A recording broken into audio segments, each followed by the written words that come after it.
MCS Property компани бүтээн байгуулсан агаарын үйлгийн цэсэр үйлчилгээний барилга байгууламж нь Монголдо хамгийн том тооцогдох онгоцны цэсрийн төв юм аа.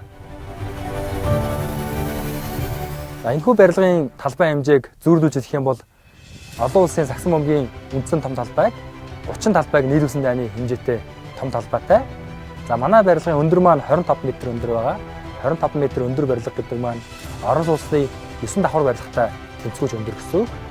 За энэхүү барилга маань өндөр том талбайтай. Дээрээс нэмээд барилгын үндсэн хэмжтгэн болох эзлэхүүнийгээр нь жишээлх юм бол 2 орцтой 9 давхар орон сууцыг 40-ыг нийлүүлсэн хэмжээний эзлэхүүнийг хамардаг байгаа.